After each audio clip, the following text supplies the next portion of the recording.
What if I told you that a major entertainment corporation, one built entirely on the idea of childhood magic and wonder, legally owned a 12-year-old girl's birth name, not her stage name, not a character, her actual name, the one her parents gave her, the one on her birth certificate, and that when she tried to use it to release her own music, she had to hire a lawyer to prove she existed as a person independently of a Disney-owned TV show? That happened, it is not a metaphor, and it is somehow not even close to the most disturbing thing on this list, because we also need to talk about the 5:30 a.m. wake-up calls, the coffee being forced down a 12-year-old's throat every single morning just to keep her functional on set.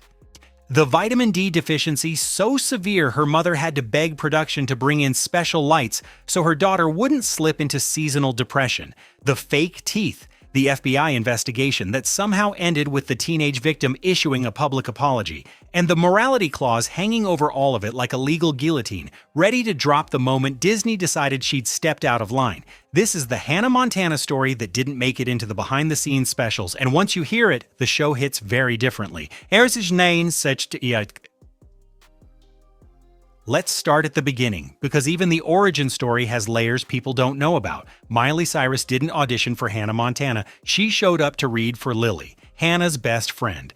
Disney watched her for approximately 5 minutes, loved what they saw, and asked her to come back for the lead role. Simple enough, except what followed was 2 full years of callbacks for a child. And buried inside that waiting period is a detail that tends to get glossed over entirely. Disney had already filmed a complete pilot without her. They cast someone else, shot the whole thing, screened it for actual kids, decided it didn't work, scrapped it, and only then called Miley in for one final shot. She found out later that she had essentially been replaced before she'd even started. That's the energy this whole situation was built on from day one. Then came the first rule, and it arrived before a single camera rolled properly. The character's name was originally going to be Chloe or Kylie, but Billy Ray Cyrus kept accidentally calling her Miley during rehearsals and table reads, so Disney made a decision that seemed completely harmless in the moment. They changed the character's name to Miley Stewart, cast her actual father to play her father on screen, and built the entire show around the premise that this was essentially Miley Cyrus's real life. Clever, charming, and quietly, methodically, a legal trap that would take years to fully spring.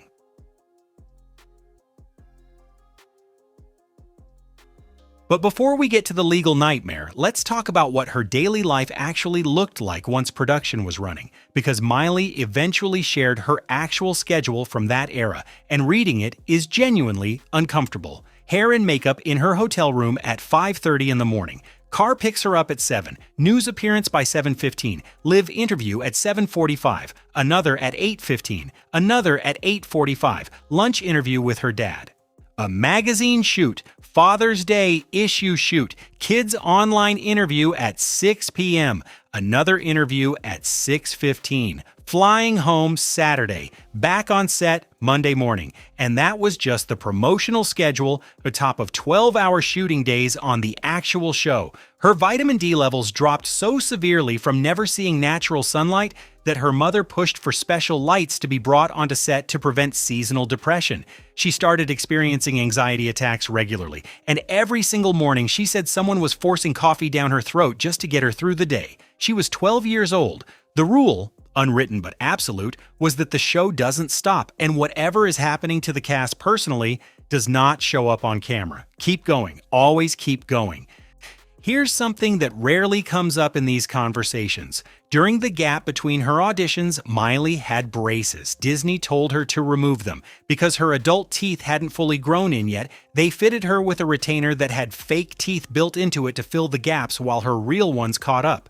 The biggest show on the Disney Channel had its 12-year-old star wearing prosthetic teeth because her natural ones weren't considered camera-ready. The rule, look the part, regardless of what that requires from a child's actual developing body. And speaking of looking the part, Hannah Montana's costumes in the entire first season were sourced from Forever 21. Not because the budget was tight, because Disney was testing the waters before committing to a custom wardrobe. The biggest show on their network was dressing its lead in mall fashion and calling it a pop star aesthetic. Once the show exploded commercially, they moved to custom pieces. But in the meantime, Miley had zero input.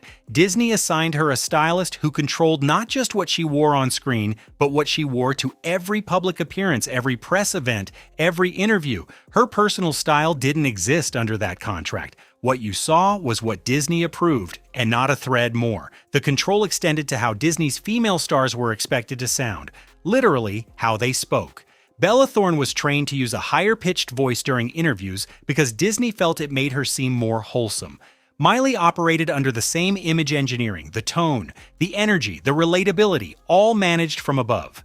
These were not suggestions, they were the product. And then there was the morality clause.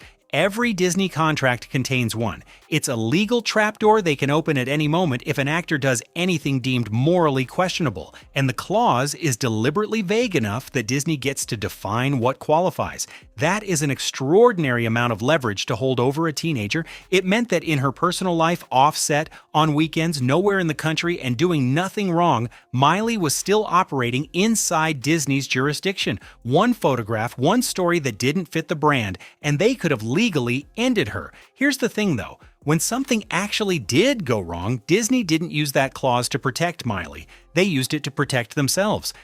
A 19-year-old hacked into Miley's personal email when she was 15 and leaked her private photos. The FBI got involved. And instead of the media rallying around a teenage girl who was the victim of a crime, the story got turned back on her. Disney released a statement calling her a teenager who had been deliberately manipulated, and Miley, the actual victim of a federal crime, issued a public apology to her fans. The unspoken rule beneath every written one: whatever happens, the Disney image comes first. The person wearing the wig comes second. Then came the Vanity Fair situation. Annie Leibovitz, one of the most acclaimed photographers alive, took a portrait of Miley with her back exposed, wrapped in a satin sheet. Her father was present for most of the shoot. The image was considered artistic by everyone involved. Miley said she thought it was beautiful. Disney immediately released a statement saying a teenager had been deliberately manipulated to sell magazines and threw her in front of the bus without hesitation. Miley issued another apology. She later said she was told to apologize and she did it because she just wanted it to stop, and she didn't even remember who gave her the instruction. Years later, she said that experience was exactly why she stopped doing what people told her to do. The rule had finally broken the person it was meant to manage. And now, the part that reframes everything else. Remember how Disney used Miley's real nickname for the character? Remember how they cast her biological father? Remember how the whole show was constructed to feel like Miley Cyrus's actual life? Here is what that meant legally.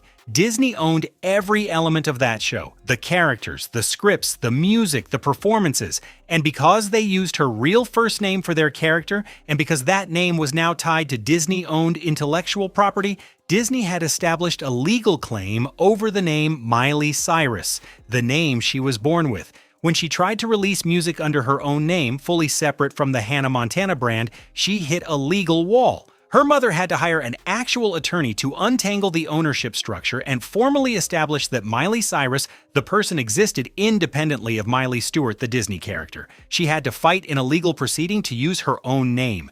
And the career control didn't stop there. For the entire duration of Hannah Montana, any outside project she wanted to pursue required Disney's sign-off. That is how the last song happened. Reports suggest Disney contacted the production company directly and asked them to find a Nicholas Sparks project for Miley as part of a deal where she agreed to complete her remaining contracted seasons. She was permitted to stretch slightly outside the Disney bubble in exchange for coming back and finishing her episodes. She was being used as a negotiating asset between production companies. Add a teenager. Meanwhile, Jason Earls, who played her supposed 16-year-old brother Jackson, was 29 years old when filming started and 34 when the show wrapped. Disney's casting process for Hannah Montana took 6 years from start to finish. 2 of those years were spent just settling on the lead. The infrastructure of this thing was enormous, and at the center of it was a child who, by her own account, was almost certainly the lowest paid actor on the show, despite being the reason the show existed, despite the 12-hour days and the 5:30 a.m. alarms, and the fake teeth and the coffee and the anxiety attacks, and the FBI investigation that ended with her apologizing. The salary was set before anyone knew what Hannah Montana would become, and once it became everything, Disney saw no reason to revisit the number. It only changed when the movie came around. By then, the damage was long done. Miley said she didn't even know she was the lowest paid cast member until later. She just kept going, because the rule was always the same: keep going. If this video made you feel something, and I think it should, drop a comment below. Tell me which part of this story you had no idea about, because I guarantee there's at least one. Like the video if you think this story deserves more attention than it gets, and subscribe so you don't miss what's coming next. The entertainment industry has a long memory, so should we.